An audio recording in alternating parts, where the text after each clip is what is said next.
Good morning, everybody. Hey. All right. First of all, I want to thank the Elim family, Pastor Ben, and the church board for this honor. I don't know if this happens every time, but I guess since all my sermons had to do with my getting married, Pastor Ben was like, you know what, just come tell your story. Well, we're still very. This is our first week. And I guess Pastor Ben thought it would be a very good time for us to come and share the tips on a very successful marriage. So we'll do our best. But anyway, thanks for the honor, and we do hope that our story will inspire you this morning. Thank you. Okay. Thank you, and thank you very much for the welcome, everybody. Appreciate you.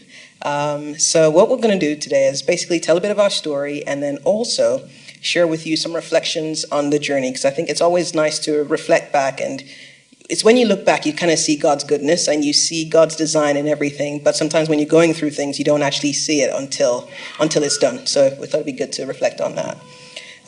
You should all have received, hopefully, something like this, and we just thought we'd give you this as a keepsake, and then also just a way to kind of keep track of the timeline, because it was quite a long time, probably the whole 24 years between when God first spoke to Steve and when we actually got married. So yeah, I'll let Steve start off the story. All right, story. Okay. So I think in 1997, I was about 15 years old at the time, and one of my brothers had given me a very beautiful, wild idea. At the time, he was chasing after his own wife, and so he just whispered to me one day. He said, "Steve, why don't you start praying about your wife so that maybe you know her early, and then somehow you can grow up together and have an understanding of each other, so that by the time you got married, you know, you would have less differences," something like that. And I took him by his word. I thought it was a good idea. While my age mates were still praying to get PlayStation or whatever Nintendo games were out there then, I thought to pray about my wife. And that took about 2 years. So by the time I was 17 was the first time God would speak to me about who my wife was. And I was in church that Sunday. I think we were taking pictures and just chatting with everybody after service. And I just heard a voice in my head. And it wasn't the first time I would hear the voice, but it was significant that day. It said, "Turn around, that is your wife." And so I turned back, I saw her and her best friend at the time. Her best friend at the time I would talk with. Now, mind you, this is 24 years ago. She was in children's church. So at the time I was like, this doesn't make sense. Why? I mean, if God would tell me about my wife, I mean, I would expect her to be maybe another teenager so that at least we can grow together and all of that. But that didn't work. And so there were other things that I had to pray about, to say, God, if this is really the girl, you have to show me, by some certain things. I prayed about many things, and it's a long list. I prayed about what she would be interested in. I prayed about her interest in IT, business. I prayed about her family liking me. I prayed about her parents, drawing me in, or, I knew they were very skilled in business and stuff like that. So I prayed that they would mentor me. They would draw me in by themselves. Her cousins, her uncles, aunties, extended families, grandparents. I was just listing different things, in my own young mind. And the funny thing is, every single one of them got answered over the years. And so I was clear that it was actually God that spoke to me about her. And So for me, I wasn't so clear. So God revealed it to Steve at age 17. We didn't actually speak until another 5 years after that. And that was at a summer camp we went to. So there was a Christian summer camp. He was quite involved in. He'd been there for a few years. I was going for the first time, and he was the only one from our church who knew about the camp and how to get there and all the stuff around it. So so he came with us. So that's me, my brother, some cousins of mine. We all went to this thing. And so it was when we got there that we spoke properly for the first time. And that was one of the things he had as a sign. He prayed for that, okay, we'd speak at this particular place in this camp sort of thing, and it just happened to turn out that way. And the funny thing was, funny enough, even at the camp, I was a bit older by this time, people kept saying, like, these two, like, literally it was obvious to everybody that these two were meant to be together. I still couldn't see it, but he could. But it seemed like everybody we met already thought maybe we were already in a relationship, or we were going to be in one, and we were literally just friends, but we got on really well. And then I didn't live in Nigeria at the time, so I used to come back to Nigeria every summer holiday. And so we would just see and kind of be in touch during the holidays, and then also just by phone over time. Then give it a few years of that going on, we keep getting, I think at some point Stephen mentioned that I knew Steve liked me, but I still wasn't sure. So time passed, and at some point, because I wasn't sure, I felt, okay, I didn't want it to feel like I was leading him on, so I said, okay, you know what, I don't think this is going to happen, so let's maybe go our separate ways, kind of thing. Yeah, that was painful, but... But kudos to him, he was always very consistent. To know Steve over the years was to know that there was somebody called Aura in his life who wasn't saying yes yet. Literally, and many people over the years would always ask me, "Oh, what about Steve?" When people want to try and matchmake you, sometimes they'll be, "Oh, but what about Steve?" And I would hear that probably every year for many, many years. But each time I'd be like, "What about him?" But yeah, so I mean, we went about our lives. We still kept in touch as friends, but we went about our lives somewhat separately, still seeing over the holidays, that sort of thing. But then a lot of things happened along the way, which I'll let him cover. So along the way, because we weren't so close, we weren't in a relationship, there were different points where I doubted that maybe God actually spoke to me. Because at this point, the only person that knew God spoke to him was me.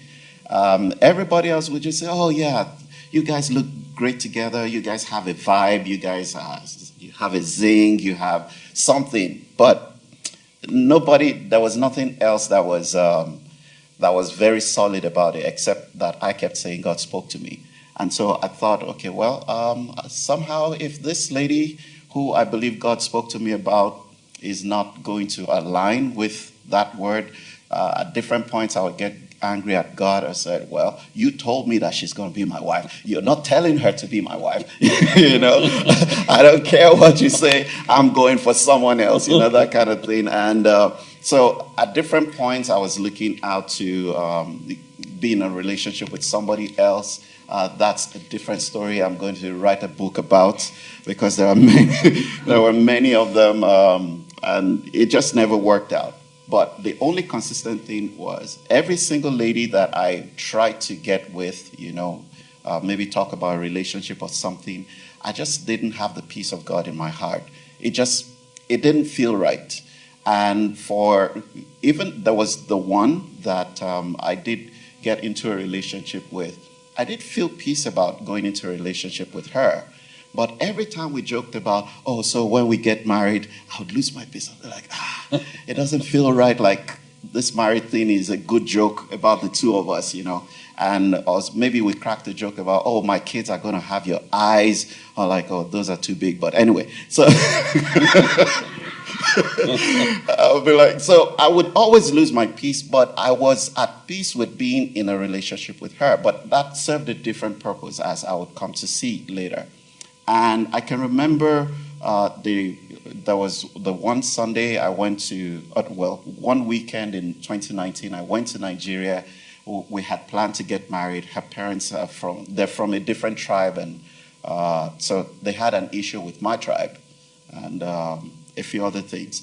So, we thought we were going to get married, and then maybe the parents would eventually come around. Yeah, they'll come around, and maybe that would happen, but the very Saturday that we had registered at the court to get married, she came to my house that morning, And then I saw that, she wasn't prepared to get married. She wasn't prepared to go anywhere. She wasn't even prepared to maybe even travel to Canada with me because I bought tickets, done everything about her stay here. And she just came and we talked, and then it was going to be an argument. I was like, oh, hold on. Do you still want to be in this relationship? And within a few seconds, she said no. And at that point, even though it was disappointing, I felt a very mighty rush of wind through my heart that was so peaceful, so joyous. I almost laughed. But at the point she was looking down at the other end of the table, I almost laughed and I thought, oh, this is supposed to be a sad situation. So I changed my face. I changed my face, and then she looked back up and I was like, oh, this is sad, but this is, I'm just trying to talk about how I kept knowing that, okay, I was taking the right steps, or the right thing was happening, even though I wasn't quite sure. So those kind of things happen over the years. And just to backtrack a little bit, before he got into that relationship, at this point I was living in the UK, and he came over to see me one day, and we just caught up like friends do. And then at the end of that, I thought, okay, he was about to go home, nice catching up. He was like, okay, but what about this marriage issue? I was like, oh, here we go again. Okay. But then at that point, he hadn't told me before about his conviction, about how God had spoken to him all those years. He hadn't told me until that point. I think that was in about 2015. And when he told me, I was like, okay, that feels like a lot. Not sure I can handle that. I was still like, okay, I hear you, but nothing's really changed for me. So he left there a bit disappointed. But then that happened, and then he got into the relationship. So about the time when that relationship kind of crashed, he'd gone to Nigeria with the hope of, okay, getting married to this lady, and then they both moved back to Canada, and then they start their lives afresh. But he came alone. He came back alone on the trip to Canada. But he did mention, though, that when he arrived in Canada, he felt a certain peace, almost like, okay, he was meant to be here. So that relationship served a purpose, right? Absolutely. So it served the purpose of bringing him to Canada.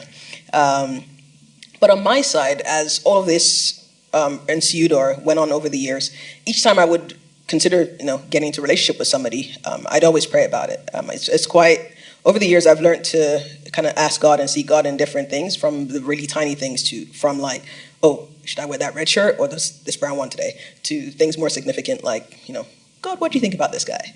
And each time God would say, many times actually, God would say no to different guys. And I'm just like, but God, why? Why would you say no to this? But each time it just felt like God would just keep saying no. There was one person who I was getting to know. I didn't actually hear God say yes or no. And I thought, okay, maybe that's a yes. And then the guy just at some point was like, nah, he doesn't think he wants to go ahead with it. I was disappointed. But then at that point, I felt, you know what, it must be that God is keeping me for somebody, because I don't understand how that couldn't have worked out. So that's what was happening with me over the years. And people kept asking, are you not being too picky? This. And then obviously once in a while we'd hear the, what about Steve? And I'd be like, what about him? So the years passed by. And then last year, so 2022, two things happened. There was something with Steve's mom, which we have here, and then there's something with a mentor of mine. I'll let you go about your mom first. Okay, so last year, I think a number of you would know that my mom stayed with me in October, November, and a few weeks in December. And of course, naturally, if you've ever lived with an African mother and you're single, you're going to hear something about, when are you going to get married? And you hear it every day, at every meal, at every time that you looked into her face. Even if you laughed too hard, it's like, you should be married. If you cried, you should be married. So that kind of happened. I mean, it was an ordeal over the years. So my mom was with me, and one of the days she had checked on LinkedIn and saw that this other lady, the other lady I talked about, seemed to have changed her, what's it called? Location to Toronto, right? And because we went through that entire process together, my mom was like, oh, what happened? Now she's in Canada at your expense, something like that. So, is there anybody that you are even seeing? I'm like, no, I'm not seeing anybody else. And then she was like, what about Ore? I was like, well, we still talk, but I mean, and she's the only one God has ever spoken to me about. And there's nothing I can do about it. And right now, I'm still trying to find other ladies and just crazy, mad ladies that I was meeting. I'm like, I'd rather be single for the rest of my life than marry these ones. So one of the days, she just looked at me and said, okay, and you're certain that God spoke to you about Ore? I said, yes. A few nights later, one of the things that happened was, she wakes up in the middle of the night to pray. That's always how she was. And then I would also wake up in the middle of the night to pray. So one of these nights, I was passing by her room, and then I heard her praying for my siblings, the wives, the children, and all of that. Prayed for my sister, who is just before me. Prayed for her husband, her son, and then mentioned my name. And I was like, okay, who's she going to say? And then she mentioned Ore's name and prayed for 2 of our kids. I was like, that's curious. I went to use the bathroom, went to bed, or maybe went to my room to pray. And then I think about a week or 2 later, that happened again. I was walking past her room around the time she was also praying for the kids, for her children, mentioned my name, mentioned her name, and prayed for 2 of our kids. I was like, okay. I was like, well, mommy's taking this too far, but but anyway. And then a 3rd time that happened, I think a few days later. And then I was just like, God, you know what?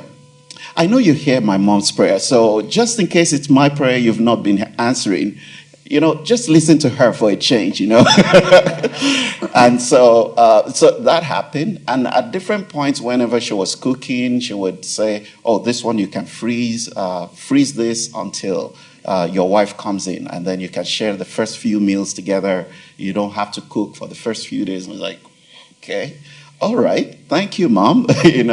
And so those kind of things happened. Then January this year, Mom passed away, like many of you know. And so, do you want to say that? Yeah. Okay, so before we get to that, there was also last year, so a mentor of mine in Nigeria called me at some point. I'd actually gone to Nigeria for my grandmother's funeral, so my mom's mom. And so we went through the funeral, all the rites and stuff, and that went well. But then he calls me, and he's like just asking how things were going, and he's like, how are things going relationship-wise? I said, well, I'm speaking to people, but not in a relationship. And he said, okay, he's heard about this Steve. I'm like, He's like, what about Steve? I'm like, here we go again. I was like, what about Steve? He's like, no, he's heard about him. He'd like to speak to him. I'm like, okay, hold on. I'm not trying to raise his hopes up. I've said no all these years. Nothing's changed for me. I don't want you speaking to him, and then it looks like I'm interested when I'm not. He's like, no. He just wants to speak to him just to understand what kind of guy he is and whether, he might be a good guy. I was like, okay, fine. So give him Steve's number. He was actually incidentally going to come to Canada for a holiday, so he thought he might meet up with Steve, but then Steve happened to have traveled that time. So he just spoke to him on the phone. And I thought, okay. Then one morning, he sends me a message. He's like, oh, are you awake? I'm like, yeah, I'm actually awake. So he calls me. He's like, okay, so I spoke to Steve. I'll put it in the accent. He's like, I spoke to Steve. Ore, that man is your husband. I was like... It's like, okay, thanks for your opinion. He's like, no, he's spoken to many people before, and like he did it with his sister as well. Like she brought 4 guys, he rejected all of them. The 5th one was great, and they're living happily ever after. I'm like, right, after one conversation, okay. So I heard that, and I left it, and at that point I was wondering, God, what is it about Steve? Like, why does he keep recurring and reoccurring every year? Like, what is this? He's a special guy. So that happened, and then that passed. And so this year, when his mom passed away, we weren't speaking. Excuse me. We weren't speaking as often at the time, but we're still in touch. And then I think it was my mom who shared the news with me that Steve's mom had passed away, and that for me was devastating because to lose a parent is never easy on anybody. So at that point, I reached out just by text. I didn't even know if he wanted to hear to speak to me at this point. So I just sent a text saying, "Oh, how you doing? Sorry to hear your mom had passed away."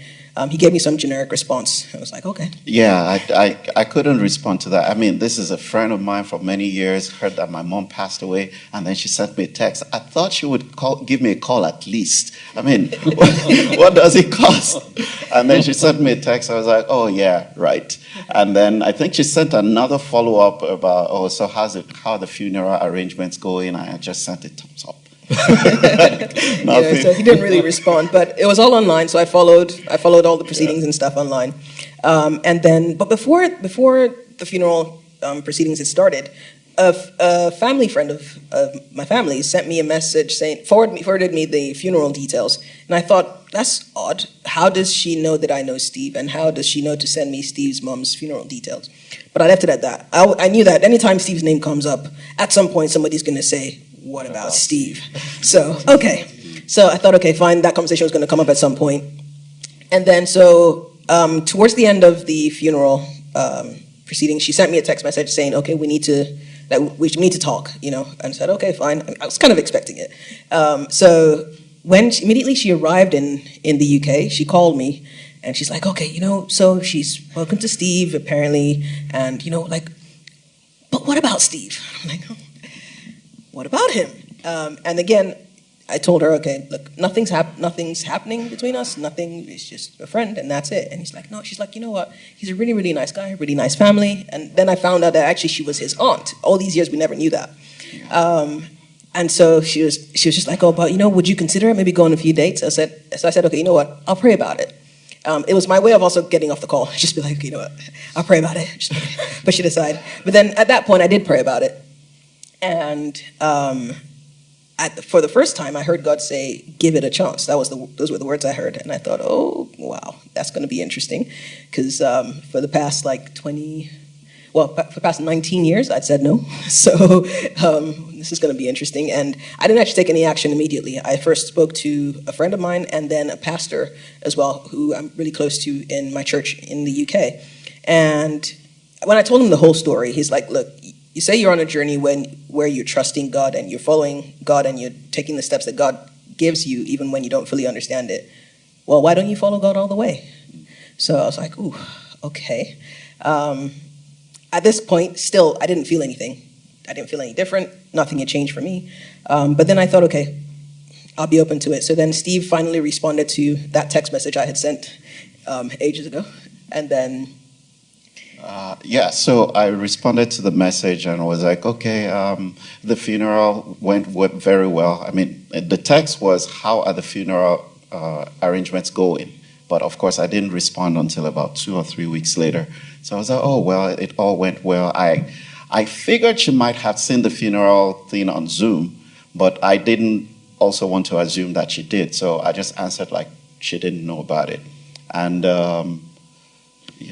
So the same aunt that had spoken to me about him had actually spoken to him about me, and she had asked him, what about RS sort of thing, and this was whilst all the funeral was going on, and he was just like, he's asked, he's tired, he's not doing this again, but she was just like, okay, you don't want it to be that if this was going to work, it would be because your heart was closed that it didn't end up working.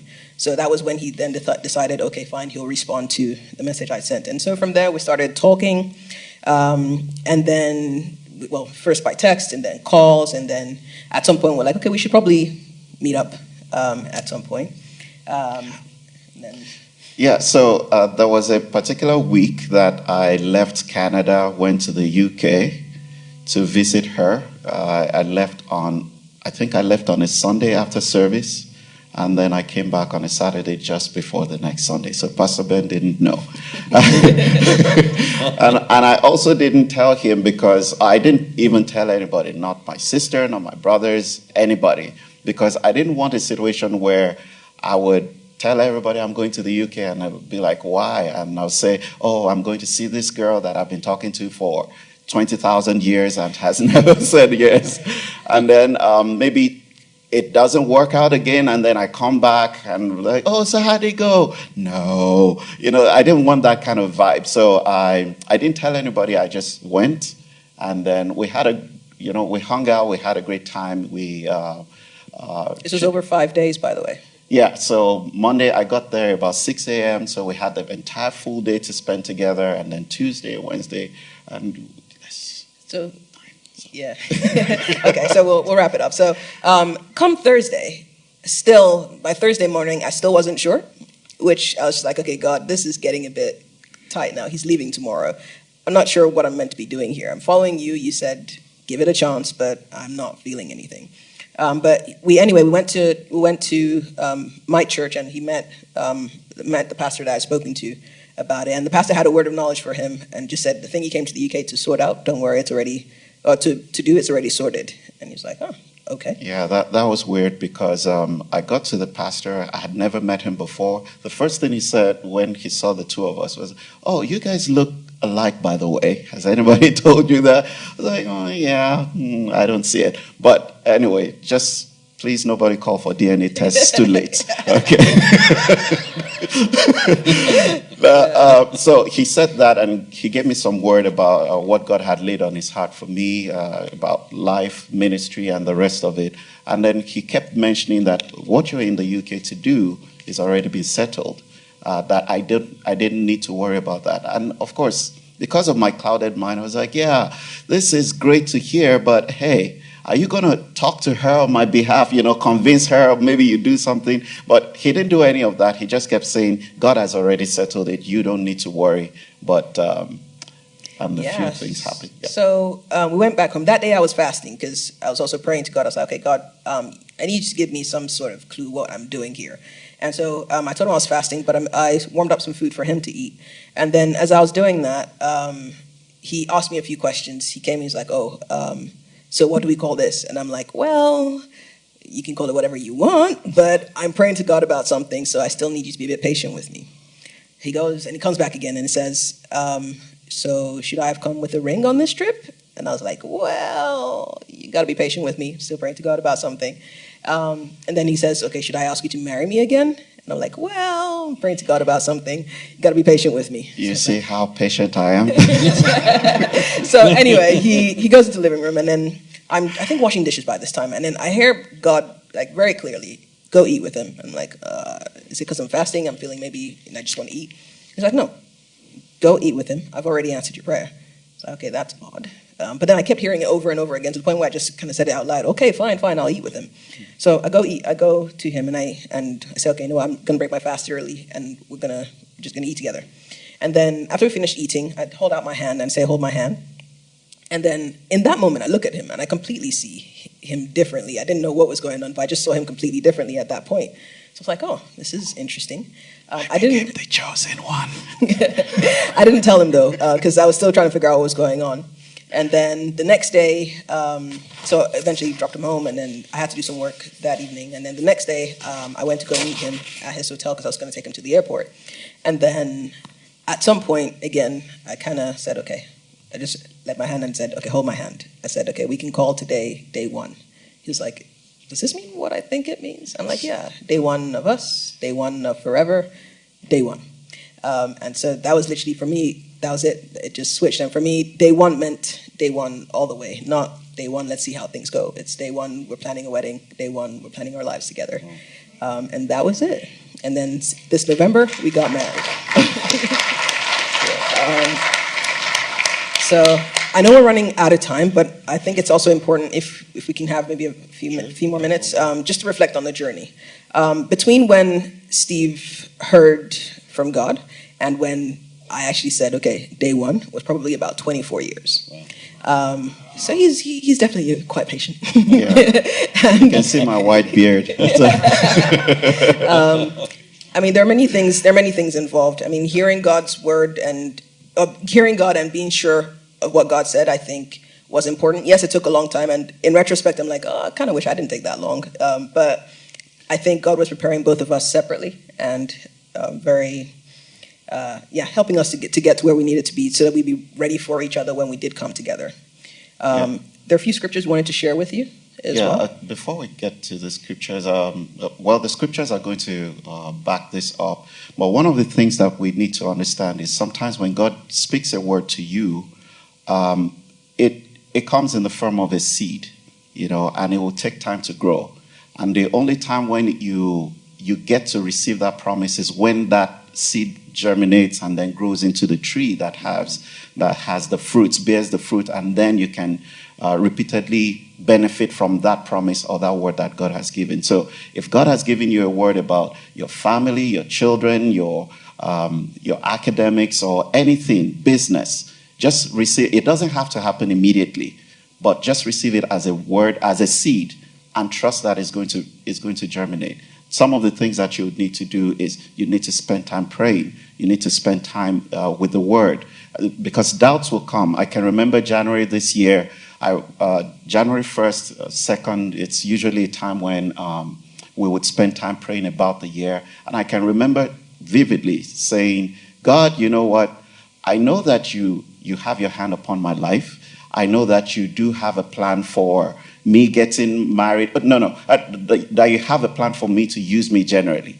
But about this marriage thing, I don't think I'm going to pray about it anymore, because I've tried it. You spoke to me. It didn't seem like it was working. It seemed like, maybe you had a plan, but you don't know how to work it out. That was what I was saying it the way I felt it, but I was still talking to God. So in many regards, you may get to those points where you're just frustrated about what you believe that God has spoken to you, and nobody else believes or nobody else understands. Because there were times when people would come to me and say, oh, maybe you're too picky. I'm like, no, I'm not too picky. In fact, when people saw that I wasn't even going around, ladies or anything, some people thought, oh, maybe he's not into girls,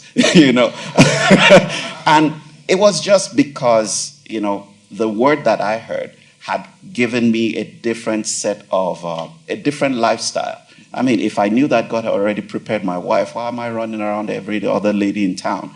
And even when I did try to, talk to different other ladies, there's something we call in Nigeria that I got served breakfast. It's a term for being slammed, different times. So now that those kind of things happen, but when God speaks a word to you, he will bring it to pass. Oftentimes, it has nothing to do with you. God was working on her. I didn't know that. I just was thinking, I just want a wife. I want a wife. It showed up in all my sermons. And thanks for listening to them.